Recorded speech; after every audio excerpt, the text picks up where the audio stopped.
فاتحہ.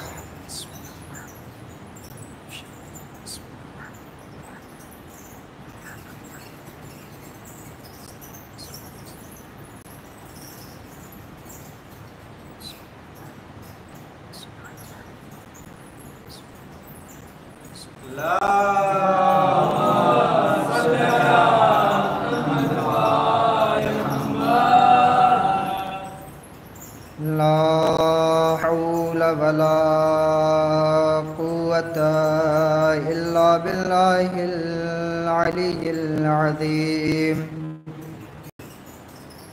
أعوذ بالله من الشيطان اللعين الرجيم. بسم الله الرحمن الرحيم.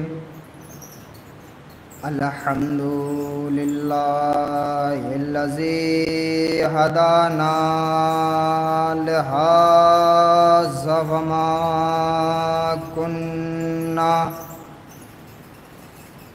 لنهتدي لولا أن هدانا الله. لقد جاءت رسل ربنا بالحق. الصلاة والسلام وتحية والإكرام على رسول المسدد المصطفى الأمجد المحمود الأحمد عني أبا القاسم محمد.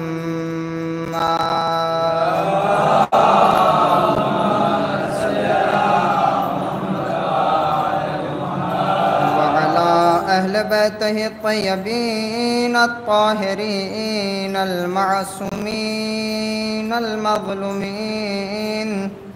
ولعنة الله على أعدائهم أجمعين من الآن إلى قيام يوم الدين. أما بعد فقد قال حق سبحانه وتعالى في محكم كتابه المجيد. بسم الله الرحمن الرحيم. ويقول الذين كفروا لست مرسلا قل كفى بالله شهيدا بيني وبينكم ومن عنده علم الكتاب. صدق اللہ العلی العظیم. صلوات بر محمد.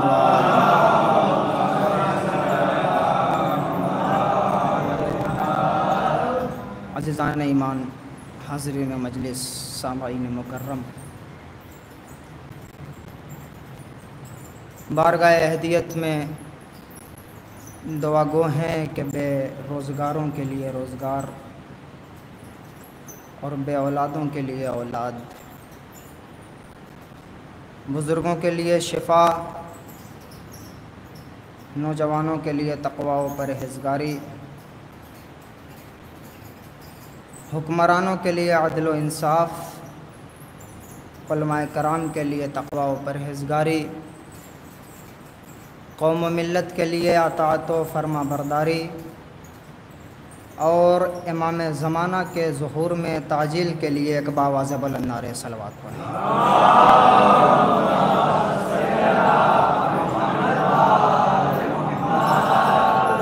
عزیزان ایمان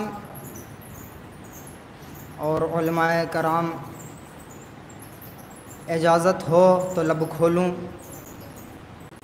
عقل و خیرت کے میزان میں تاریخ و احادیث کے گوہر تولوں، مودت بھری سماعت کو عقیدت کے دھاگے میں پیرو لوں، منتشر ذہنوں میں مناقب کے رس گھولوں، تب جا کے کائنات کے ولیوں کے ولی مولا علی کی شان میں کچھ بولوں. تھوڑی سی توجہ آپ حضرات کی بھی چاہیے. اس لیے کہ ضائع کرنے کے لیے ایک منٹ بھی نہیں ہے، اور جہاں پر ہم اور آپ بیٹھے ہیں اور جس آیے کریمہ کو میں نے عنوان سخن قرار دیا ہے، سورہ رعد قرآن مجید کا سورہ 13واں سورہ، جس کی سب سے آخری آیت ہے، آیت کا نشان، جس میں مولائے کائنات کا، اللہ عظمت مولائے کائنات کا ایک باب روشن کر رہا ہے۔ اور یہ طے ہے کہ جہاں عظمتیں ہوں گی، جہاں رفعتیں ہوں گی، جہاں بلندیاں ہوں گی، وہاں سرداری مولائے کائنات کی ہوگی، اور تمام تر فضائل کا مجموعہ انہی کا گھرانہ ہے۔ یاد رہے، آل محمد کے مقابلے پہ کسی کو نہیں لایا جا سکتا۔ اس لیے ہمیں دنیا سے غرض نہیں ہے کہ وہ کہاں پر ہے، لیکن ہمیں یہ معلوم ہونا چاہیے کہ ہم جس دروازے پہ بیٹھے ہیں، ہم جہاں پر بیٹھے ہیں، یہاں سے جنت کا راستہ ڈائریکٹ ملتا ہے۔ ہم دنیا کو نہیں دیکھتے عزیزان ایمان۔ ایک جگہ پہ یہ موضوع گفتگو یہی بات تھی کہ آل محمد کے مقابلے پہ یا ان کی برابری میں کسی کو نہیں لایا جا سکتا، تو وہاں پہ ایک دیوبندی عالم دین نے بڑا ہی خوبصورت جملہ کہا تھا، اور وہ میں آپ کو ہدیہ کیے دیتا ہوں، اور یہیں سے آغاز گفتگو ہوگا انشاءاللہ۔ عزیزان ایمان، وہاں پہ یہی موضوع گفتگو تھا کہ آل محمد کے مقابلے پہ کسی کو نہیں لایا جا سکتا۔ تو وہ عالم دین جو دیوبندی عالم دین تھے، انہوں نے کہا کہ آل محمد کے مقابلے پہ اس لیے بھی کسی کو نہیں لایا جا سکتا، اس لیے بھی آل محمد کے مقابلے پہ کسی کو نہیں لایا جا سکتا کیونکہ اس گھرانے کا فرد ایک ایک بچہ جنت کی اونرشپ رکھتا ہے۔ اس گھرانے کا ایک ایک بچہ جنت کی اونرشپ رکھتا ہے۔ تو ہمارے وہاں پہ جو ایک عالم دین نے اس کے جواب میں ایک بات کہی تھی، وہ بھی سن لیجئے تاکہ آپ محظوظ ہو جائیں۔ کہا ایک ایک بچہ اس گھرانے کا جنت کی اونرشپ رکھتا ہے، تو ہمارے عالم دین نے کہا تھا دنیا کا کوئی بھی صاحب اختیار آدمی، دنیا کا کوئی بھی عقل مند آدمی اپنے جنت کی گارنٹی نہیں لیتا، دنیا کا کوئی بھی عقل مند آدمی اپنے جنت کی گارنٹی نہیں لیتا، لیکن آل محمد وہ ہے جو اپنے شیعوں کی جنت کی گارنٹی لیتے ہیں۔ ایک صلوات پڑھیں بر محمد و آل محمد۔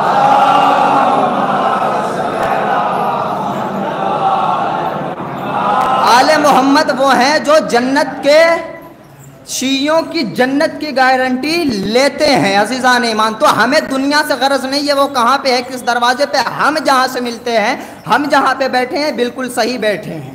اور ایک مثال اور دے دوں، اس لیے کہ اگر کالج میں، یونیورسٹی میں، مدرسے میں، حوزے میں تعلیم اچھی نہ ہو تو مدرسہ بند نہیں ہوتا، یونیورسٹی بند نہیں ہوتی، کالج بند نہیں ہوتا۔ یہ نہیں ہوتا کہ اس میں تالا لگا دیا جائے اور اپنے اپنے گھروں کو چلے جائیں، نہیں، بالکل یہ نہیں ہوتا، بلکہ اس کے بجائے، بند کرنے کے بجائے ٹیچر تبدیل کیا جاتا ہے۔ وہ مدرسہ بند نہیں ہوتا، ٹیچر تبدیل کیا جاتا ہے عزیزان ایمان۔ تو ہم یہ جو ممبر ہے یہ شیعت کا ممبر ہے، اسے نصیریت کے حوالے نہ کیجئے، کیونکہ نصیری میں اور شیعوں میں فرق ہے۔ شیعوں میں اور نصیری میں، اور نصیری میں اتنی طاقت بھی نہیں ہے کہ وہ شیعوں سے یہ ممبر لے سکے، کیونکہ شیعت میں اور نصیری میں سب سے بڑا فرق یہ ہے کہ نصیری اپنے مولا کے آگے آگے چلتا ہے، شیعہ اپنے مولا کے پیچھے پیچھے چلتے ہیں۔ نصیری اپنے مولا کے آگے آگے چلتا ہے اور شیعہ اپنے مولا کے پیچھے پیچھے چلتے ہیں عزیزان ایمان۔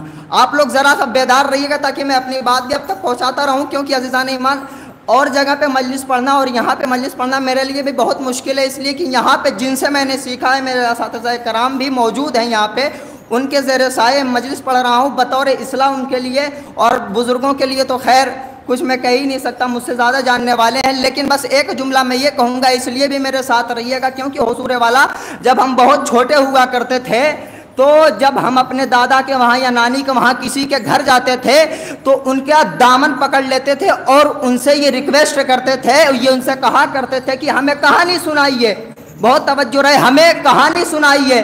کیوں میں کہہ رہا ہوں آپ میری طرف متوجہ رہیے گا، کیونکہ بہت ساری مثالیں ہیں، لیکن بہت جلدی اپنی بات آپ تک پہنچانے کی کوشش کر رہا ہوں۔ آج دنیا کا ماحول آپ کے سامنے ہے، آج لوگ علی ولی اللہ کے خلاف جتنا بول رہے ہیں، یہ سوچ رہے ہیں کہ دنیا یہ سوچ رہی ہے کہ ہم علی ولی اللہ چھوڑ دیں، ان کو یہی نہیں سمجھ میں آ رہا ہے کہ شیعہ دنیا چھوڑ دیں گے، علی ولی اللہ نہیں چھوڑیں گے۔ توجہ رہے عزیزان ایمان۔ تو میں کہہ رہا تھا جب ہم اپنے دادا کے وہاں نانی کے وہاں کسی کے گھر جاتے تھے چھوٹے میں، تو کیا کرتے تھے، ان کا دامن پکڑ لیتے تو سوتے وقت کہ نانا جان کہانی سنائیے، دادا جان کہانی سنائیے، تو وہ کہتے تھے بیٹا سناؤں گا کہانی لیکن ایک شرط ہے۔ تو ہم کہتے تھے کیا شرط ہے؟ سب کے ساتھ یہ ہوا ہوگا، اس لیے تاکہ احساس ہو جائے کہ ہم بھی کچھ محنت کر کے آتے ہیں، آپ بھی کچھ محنت کیجئے تاکہ مجلس پڑھنے بھی مزہ آئے اور سننے بھی مزہ آئے۔ کہا بیٹا میں کہانی تو سناؤں گا لیکن اس کی ایک شرط ہے۔ ہم کہتے تھے کیا شرط ہے؟ کا شرط یہ ہے کہ کہانی جبھی تک سناؤں گا جب تک تم ہاں یا ہوں کرتے رہو گے۔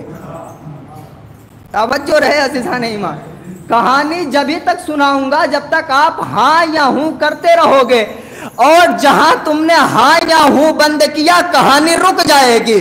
تو بھائی ہم یہیں پہ یہی کہنا چاہتا ہوں عزیزان ایمان، جب خاندان اور قبیلے کے بزرگ فرش والوں کی جھوٹی کہانیاں بغیر ہاں ہوں کے نہیں سناتے تو ہم عرش والوں کی سچی کہانیاں بغیر ہاں ہوں کے کیسے سنا دیں؟ ایک صلوات پڑھے بر محمد و آل محمد پر۔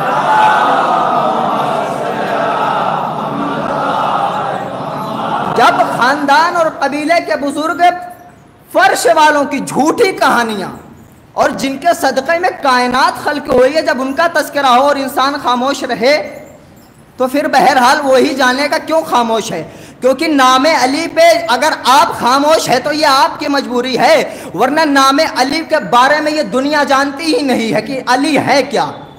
یاد رکھیے جہاں صرف کیتھولک کرسچن رہا کرتے ہیں وہاں پہ بھی علی کو مانا جاتا ہے۔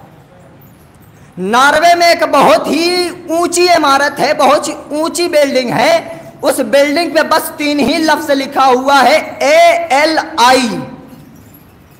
ناروے میں جہاں صرف کیتھولک کرسچن رہا کرتے ہیں وہاں پہ بھی بلڈنگ پہ صرف 3 ورڈ لکھا ہے ALI، علی۔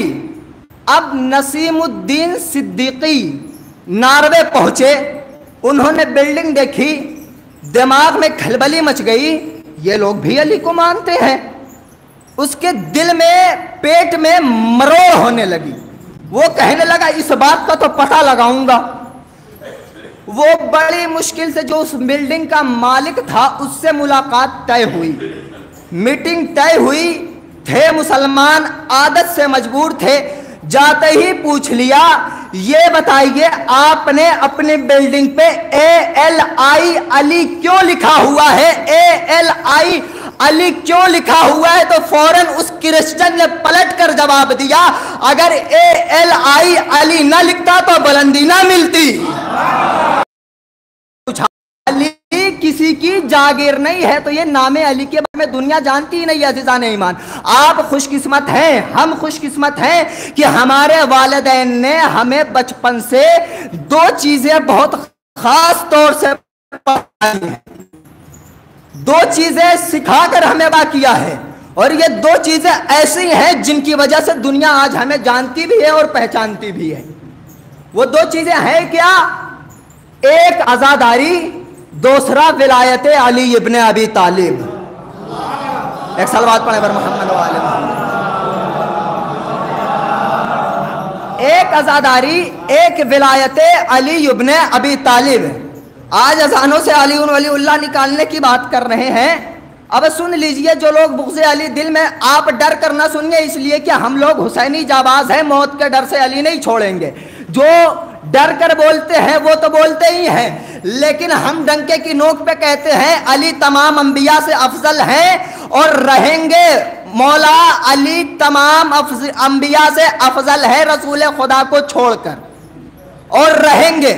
عزیزان ایمان، ہم علی والے ہیں، ہم موت کے ڈر سے علی نہیں چھوڑیں گے۔ اور ایک بات کہہ دوں، کورونا کا زمانہ ہے، بغض علی دل میں لے کر جو لوگ کورونا کے مریض ہو گئے ان کے لیے بھی یہ جملہ بہت نقصان دہ ہوگا اگر سن لیا تو، اس لیے کہ ہم لوگ علی والے ہیں، موت کے ڈر سے علی نہیں چھوڑیں گے۔ اور دنیا والوں یہ بات یاد رکھنا، بندہ کورونا سے مر جائے، بغض علی میں نہ مرنے پائے۔ بندہ کورونا سے مر جائے لیکن بغض علی میں نہ مرنے پائے۔ کیوں؟ اس کی بھی دلیل ہے کیوں مر جائے، لیکن بغض علی سے مرا ہوا تو بخشا جا سکتا ہے، لیکن بغض علی میں ہوا کبھی نہیں بخشا جائے۔ نکالنے کی بات کر رہے ہیں، وہ یہ سوچ لیں کہ ہم دنیا چھوڑ دیں گے، لیکن صاحب پڑھے ہیں وہ سنے ہیں۔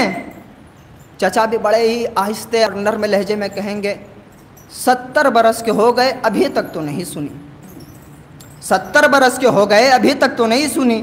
اور برابر والا جو پوچھنے والا ہوگا وہ بھی یہ کہے گا کہ اچھا کہ رسول معراج پہ گئے، اونٹوں کی قطریں گزر رہی تھی، رسول رک گئے۔ جبریل نے پوچھا یا رسول اللہ رک کیوں گئے ہیں؟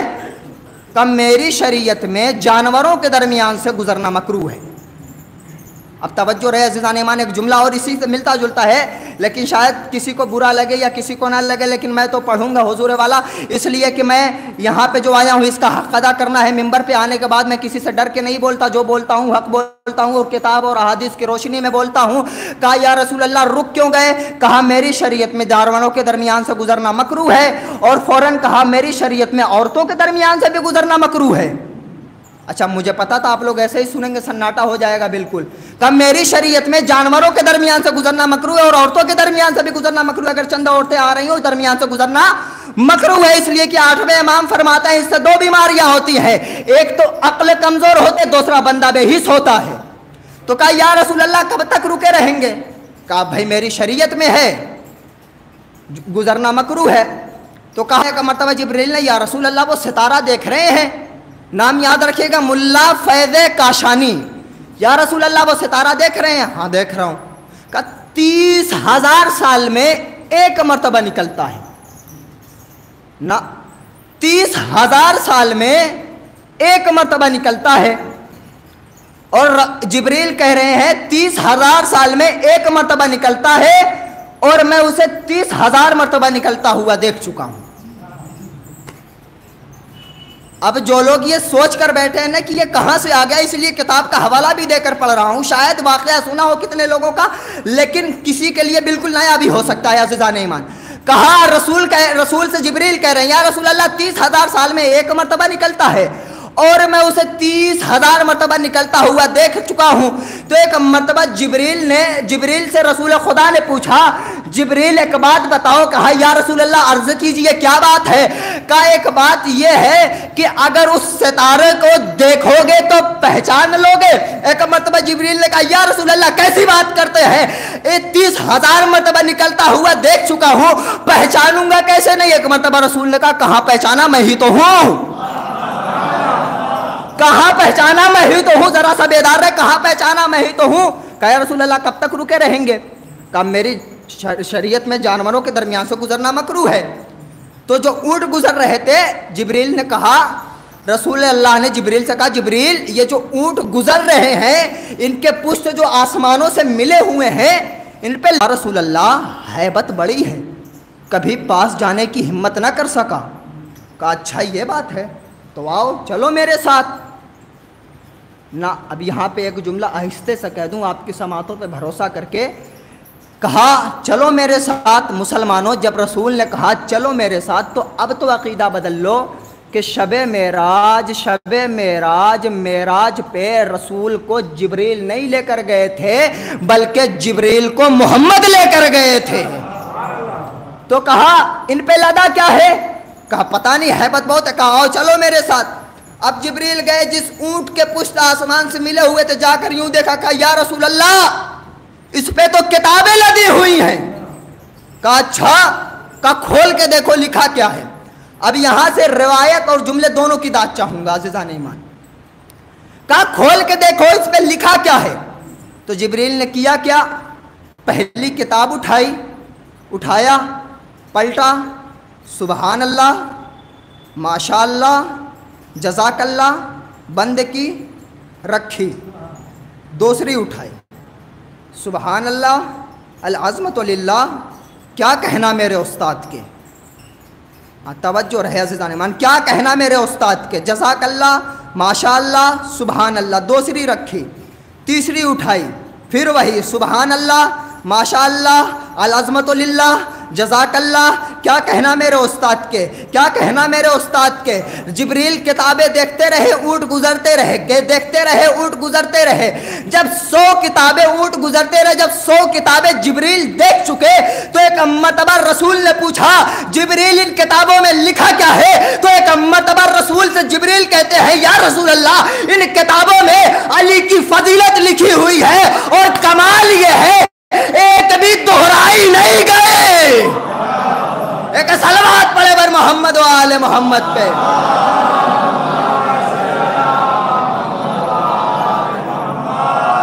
اور کمال یہ ہے ایک بھی دہرائی نہیں گئی۔ اب سنیے ایک حدیث میں سنا دیتا ہوں، کتاب کا نام ہے عزیزان ایمان، چھٹے مولا کی حدیث ہے، کتاب کا نام ہے بصائر الدرجات الکبریٰ۔ اگر حدیث نہ ہو میں مجرم، کیا کہا ایک بھی دہرائی نہیں گئی۔ چھٹے امام فرماتے ہیں کہ ہمارے برداشت ہو جائے لے لو، جتنے فضائل ہمارے تم سے برداشت ہو جائے لے لو، اور جو برداشت نہ ہو خبردار عیب جوئی نہ کرنا، ان کا تذکرہ نہ کرنا، خبردار انکار کر کے کافر نہ ہو جانا، خبردار انکار کر کے کافر نہ ہو جانا۔ تو عزیزان ایمان اگر کوئی بہت بڑی فضیلت سن لے مولا کی تھی، مولوی پہ انگلی نہ اٹھائیے کہ ہم نے تو آج تک سنی ہی نہیں ہے۔ ہو سکتا ہے حضور والا جن کا جتنا مطالعہ آپ کا ہو اتنا ہمارا نہ ہو، اور جتنا ہمارا ہو اتنا آپ کا نہ ہو، تو کوئی کسی کا وہ نہیں ہے عزیزان ایمان۔ اور علی کو سمجھنے کے لیے اگر ہم چلے ہیں تو یہ پھر ہماری خام خیالی ہے، اس لیے کہ 4x4 کی کھوپڑی میں علی اور اولاد علی نہیں آ سکتے، 4x4 کی کھوپڑی میں علی اور اولاد علی نہیں آ سکتے، اس لیے کہ حضور والا ایک تو 4x4 کی کھوپڑی، اس میں ہے دماغ میں 80% خرافات، بچے ہوئے 20% سے اپنا بھیا تو سمجھ میں نہیں آتا، محمد کا بھیا کیا سمجھ میں آئے گا؟ بچے ہوئے 20% سے اپنا بھیا تو سمجھ میں نہیں آتا ہے، چلے ہیں محمد کے بھیا کو سمجھنے کے لیے۔ تو یہ آپ کے خام خیالی ہے۔ حضور والا جلدی سے جو میں نے کہا تھا قبلہ ہزار حسین زیدی صاحب کا جملہ، کیونکہ میں نے جس حدیث کی تلاوت کی ہے، جس آیت کی تلاوت کی اس کا ترجمہ بھی نہیں کیا ہے، بات سے بات نکلتی ہے تو کہاں پہنچ جاتی ہے خود نہیں پتا چلتا۔ اب سن لیجئے ہزار حسین زیدی صاحب کی بلا کا جملہ، وہ کتاب کی روشنی میں کہتے ہیں کہ اگر کسی بچے کے سامنے باپ کی فضیلت پڑھی جائے اور بچہ سن کے تکوڑ منہ بنانے لگے، نہ ذرا سا اور بیدار ہو تو میں بات کروں، کسی بچے کے سامنے اگر باپ کی فضیلت پڑھی جائے اور بچہ سن کے تکوڑ منہ بنا لے تو محلہ کہہ دے گا ابا کا نہیں ہے۔ یا علی یا علی، اگر بچے کی فضیلت باپ کی فضیلت پڑھی جائے بیٹے کے سامنے اور بیٹا باپ کی فضیلت پہ منہ بھی بگاڑنے لگے تو اللہ کہہ دے گا ابا کا نہیں ہے، ابا کا نہیں ہے، ابا کا نہیں ہے۔ تو پھر سنو ان کا جملہ یہیں پہ تمام ہو گیا ہے کتاب کی روشنی میں۔ اور حضور والا ہم شیعوں کو یہی مرتبہ نہ حاصل ہے کہ محشر سب کو کس کے نام کے ساتھ پکارا جائے گا؟ نہ شک کر کے نہ سنے گا، محشر میں کس کے نام کے ساتھ پکارا جائے گا؟ سب کو ماں کے نام کے ساتھ پکارا جائے گا۔ جائیے کتاب میں حوالہ دیکھیں، کتاب کا نام ہے صفات الشیعہ، اس میں امام فرماتے ہیں میں کہہ رہا ہوں سب کو ماں کے نام کے ساتھ پکارا جائے گا، امام فرماتے ہیں کہ سب کو ماں کے نام کے ساتھ پکارا جائے گا، لیکن صرف اور صرف علی والوں کو باپ کے نام کے ساتھ پکارا جائے گا، باپ کے نام کے ساتھ پکارا جائے گا۔ بس حضرت زیدی صاحب کی بلا کا بلا یہیں پہ تمام ہو گیا۔ انہوں نے کہا اگر کسی بچے کے سامنے باپ کی فضیلت پڑھی جائے اور جب باپ کی فضیلت سن کے تکوڑ منہ بنا لے تو محلہ کہہ دے گا ابا کا نہیں ہے، ابا کا نہیں ہے، ابا کا نہیں ہے۔ تو پھر سنو، جب علی کی فضیلت پڑھ کے کوئی دیکھے کہ کسی کا منہ بگڑ رہا ہے تو پھر سننا اس کے لیے رسول کی حدیث ہے، رسول فرماتے ہیں اے علی میں اور تم اس امت کے باپ ہیں، باپ۔ ایک صلوات پڑھے بر محمد و آل محمد۔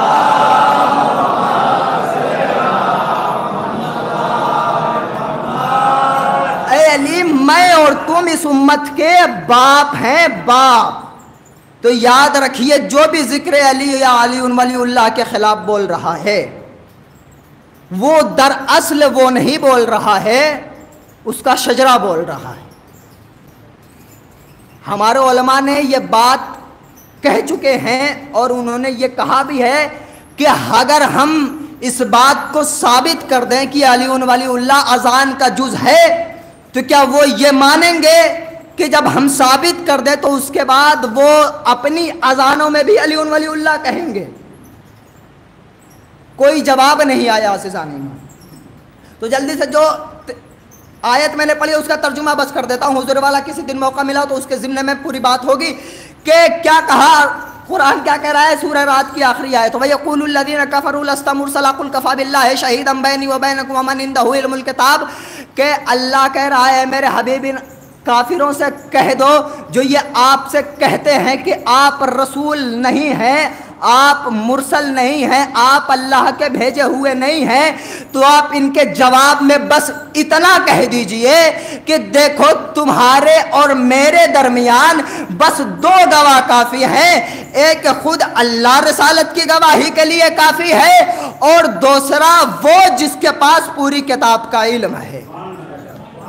پوری کتاب کا علم ہے تو بھائی پوری کتاب کا علم تو اسی کے پاس ہوگا جو اگر بسم اللہ کی تفسیر کرنے بھی بیٹھے تو صرف بائے بسم اللہ پہ پوری رات تمام ہو جائے لیکن تفسیر مکمل نہ ہونے پائے۔ عزیزان ایمان، تو ہمیں سمجھنے کی ضرورت ہے ہم جہاں پہ بیٹھے ہیں، ہم جس دروازے پہ بیٹھے ہیں اس سے بہتر کوئی دروازہ نہیں ہے، اور دنیا آئے ہم سے دیکھے اس لیے کہ آپ جواب دینے کے لائق ہیں۔ اگر کسی کے یہاں یہ لکھا ہوا ہے، کسی دروازے پہ یہ لکھا ہوا ہے کہ یہاں پہ آنا غیر مسلم کا منع ہے، اور اگر اس نے یہ روز محشر کہہ دیا ہم تو اسلام سمجھنے گئے تھے لیکن وہاں پہ یہ لکھا ہوا تھا کہ آنا منع ہے، تو آپ جواب دے سکتے ہیں ہم نے نہیں لکھا ہوا تھا، کیونکہ ہم ایک درسگاہ لگاتے ہیں جس میں کسی رنگ اور نسل کی قید نہیں ہے اور اس کا نام مجلس حسین ہے۔ یہ دنیا آئے دیکھے ہم یہ مجالس جو برپا کر رہے ہیں صرف اس لیے نہیں کہ رسم و رواج ہے، یہاں سے ایک پیغام دیا جاتا ہے، کربلا والوں کا پیغام دیا جاتا ہے، علی اور اولاد علی آل محمد کا پیغام دیا جاتا ہے۔ انہوں نے بتایا ہے کہ ہمیں جینا کیسے ہے اور مرنا کیسے ہے، پیمانہ دیا ہے کہ کہاں پہ کس طریقے سے رہنا ہے۔ عزیزان ایمان، کربلا والوں نے ہمیں بتایا ہے کہ ہمارا حق کیا ہے۔ دیکھیے جو کربلا میں شہید ہوئے ضروری نہیں تھا کہ ان میں لوگ ہر ایک طریقے کے تھے، کربلا میں دو شہید ایسے بھی تھے جو عثمانی العقیدہ تھے، جس کے آج کے زمانے میں اہل سنت کہا جاتا ہے، اور ان میں سے ایک تو ایسے تھے جن کی ابھی ابھی شادی ہوئی تھی۔ تو کربلا رنگ اور نسل کو نہیں دیکھتی عزیزان ایمان۔ شاعر نے یہی تو کہا ہے کہ یہ کس نے کہہ دیا کہ ہماری ہے کربلا، حق بات تم کہو تو تمہاری ہے کربلا۔ عزیزان ایمان، کربلا والوں نے بتایا ہمیں جینا کیسے ہے، مرنا کیسے، کیونکہ امام نے بھی یہی کہا ہے، امام حسین نے، کہ اگر ہمارے مدینہ چھوڑتے وقت امام نے ایک جملہ یہ بھی کہا تھا کہ میں تخت و تاج کے لالچ میں نہیں چھوڑ رہا ہوں مدینہ، بلکہ اپنے نانا کی امت کی اصلاح کے لیے چھوڑ رہا ہوں۔ اور امام کا جملہ کیا ہے کہ ذلت کی زندگی جینے سے بہتر ہے کہ ہم عزت کی موت مر جائیں۔ عزیزان ایمان، ایام ازاں بہت تیزی سے گزر رہے ہیں، ہم نے کیا سیکھا؟ کیا یہ سیکھا کربلا والوں سے کہ بھائی کے لیے بھائی میں دل میں نفرت رکھیں؟ کیا یہ سیکھا کہ اپنے رشتہ داروں سے قطع تعلق رکھیں؟ کیا یہ سیکھا کہ دوسروں کی غیبتیں کریں؟ یہ چھوٹی چھوٹی چیزیں ہماری زندگی میں بہت اثر کرتی ہیں عزیزان ایمان، جن کو ہم ہلکے میں لے لیتے ہیں۔ یہ ہلکی چیزیں نہیں ہیں، انہی چیزوں سے بڑے بڑے گناہوں کا ایجاد ہوتا ہے۔ تو یہ سب چیزیں دیکھیے اور تاریخ اور ائمہ علیہم السلام کی حیات طیبہ اٹھائیے. امام نے کربلا میں اپنا پورا گھر لٹا دیا صرف آپ کے. آج سفر المظفر کی 15 تاریخ. اہل حرم بھائی کے چہلم کے لیے مدینہ جانے والے، کربلا جانے والے ہیں. لیکن عزیزان ایمان، کبھی سوچا اہل حرم پہ کیسی کیسی مصیبتیں آئیں جن کا تصور ہی ذہن انسانی سے باہر. صاحب اولاد ہیں، اولاد والے ہیں. ذرا سوچیں، کبھی 4 سال کی بچی کو غش نہیں آتا عزیزان ایمان. لیکن نہ جانے کتنے تماچے مارے گئے تھے سکینہ کو، کتنے تازیانے مارے گئے ہیں بی بی سکینہ کو. اور کسی تاریخ نے یہ نہیں لکھا کہ بی بی سکینہ کو تماچے کتنے مارے گئے. بس یہ سمجھ لیجئے کہ تماچے اتنے مارے گئے تھے کہ سکینہ بی بی کو رہ رہ کے غش آ جایا کرتا تھا. کبھی 4 سال کی بچی کو غش نہیں آتا عزیزان ایمان. اور شاید یہی وجہ ہے کہ ہمارا مظلوم امام زیارت ناہیہ میں فرماتا ہے کہ میرا سلام ہو اس 4 برس کی مظلومہ پر کہ جس کے رخساروں کا رنگ کربلا سے کوفہ، کوفہ سے شام مسلسل متغیر ہوتا رہا. سوگوارو سنیں گے، بس ایک روایت پڑھ کے میں مجلس تمام کر دے رہا ہوں. بی بی سکینہ کے اور اشک غم نکل جائیں، حق گریہ ادا ہو جائے. بی بی فاطمۃ الزہرا آئی ہوئی. یہ دستور ہے یہ کائنات کا کہ اگر کسی کے گھر میں کوئی مر جاتا ہے، کسی کا کوئی اپنا مر جاتا ہے، تو گھر والے، محلے والے، دنیا والے غم بانٹنے کے لیے آتے ہیں. لیکن ہائے کتنی غریب ہے زہرا جو پرسہ لینے بھی چل کے آتی ہے. جزاک اللہ، خدا آپ کو کوئی غم نہ دے سوائے غم امام مظلوم کربلا کے. سنے جب 11 محرم کو اہل حرم کے قافلے کو اسیر کر لے کر جانے کی تیاری ہونے لگی نا، تو ایک مرتبہ شمر سید سجاد کے پاس آیا اور آنے کے بعد کہتا ہے، سید سجاد ایک بات بتاؤ، میں نے سنا اس قافلے میں کوئی سکینہ نام کی بچی بھی ہے. کہا میرے بھیا حسین کی امانت میری بہن سکینہ ہے. کہا میں نے سنا وہ اپنے بابا سے بہت پیار کرتی ہے. کہا بہت پیار کرتی ہے، بس اتنا سمجھ لو جب سے کربلا میں اس کا بابا مارا گیا ہے، اس کو بابا کے سینے کا بغیر نیند نہیں آئی ہے. کہا اچھا یہ بات ہے. ایک مرتبہ اہل حرم سے سکینہ کو جدا کیا اور حکم دیا کہ اونٹ لایا جائے، اور یہ کہا کہ ہر اونٹ پہ، بے قجابہ اونٹ تھے، کا ہر اونٹ پہ 2 بیویاں رہیں گی، لیکن جس پر سکینہ رہیں گی اس پر اکیلی سکینہ صرف رہیں گی. اب ایک مرتبہ شمر نے سکینہ کو اونٹ کی ننگی پشت پہ بٹھالا. اب ایک مرتبہ سکینہ چھوٹی تھی لیکن سنبھل نہیں پا رہی تھی. ننھے ننھے ہاتھوں کو جوڑا ہے، بھیا سجاد میں اونٹ پہ اکیلی نہ رہ پاؤں گی، اے پھوپھی اماں مجھے بچا لیجئے. ایک مرتبہ جب شمر میں نے دیکھا نا کہ سکینہ کچھ کہہ رہی ہے، لب ہل رہے ہیں، تو ایک مرتبہ شمر نے حکم دیا کہ اس اونٹ کو بٹھایا جائے. جب اونٹ بٹھایا گیا، ایک مرتبہ اس ظالم نے، اس ملعون نے سکینہ کے ننھے ننھے ہاتھوں کو رسیوں میں جکڑا اور ایک مرتبہ اونٹ کی ننگی پشت پہ لٹا دیا. اور لٹانے کے بعد ایک مرتبہ ایک رسی سے سکینہ کو جکڑ کر باندھا اور حکم دیا کہ اب اونٹ کو دوڑایا جائے. اب جیسے جیسے اونٹ دوڑتا، ارے سکینہ کا سینہ، ہائے بابا، ہائے بابا، واہ مظلومہ، واہ غربتہ. انا للہ و انا الیہ راجعون. رضا بقضائہ و تسلیما لامرہ. بسم اللہ الرحمن الرحیم. اللہم کل ولیک الحجۃ ابن الحسن صلواتک علیہ وعلی آبائہ فی هذه الساعة وفي كل ساعة وليا وحافظا وقاعدا وناصرا ودليلا وعينا حتى تذكنه عرضك طوعه وتمطيه فيها طويلا. ما